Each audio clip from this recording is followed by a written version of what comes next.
So I think there are two ways to approach this.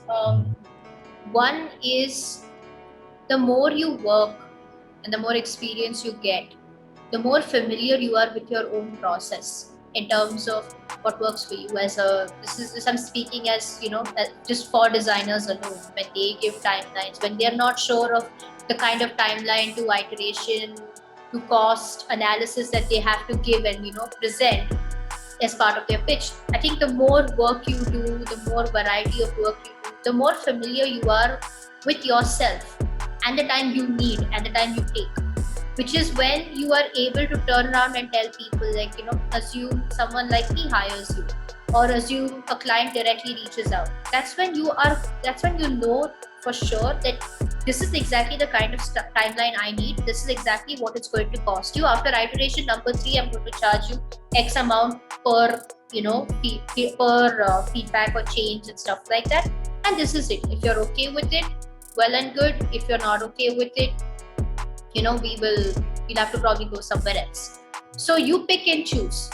If the client is really, really important to you and you have to suck it up and do it, which a lot of us have been in that position where somebody's important and you just have to suck it up and you do it. But then you have to be able to learn to set those boundaries clearly, because it is a factor of boundary setting.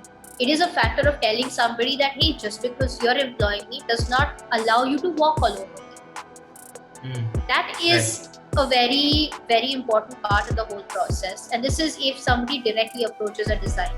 The second aspect is if you're working with, say, you're working as a freelancer, you're working with multiple agencies on multiple projects.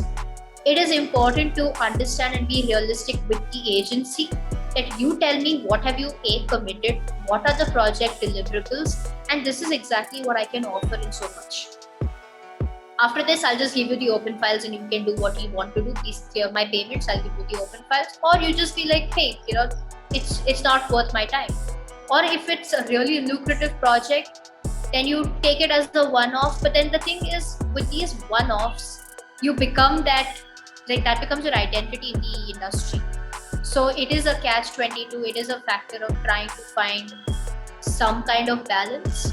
But it's important to be realistic about these expectations, and that genuinely only comes through time and experience and working with people who understand these things.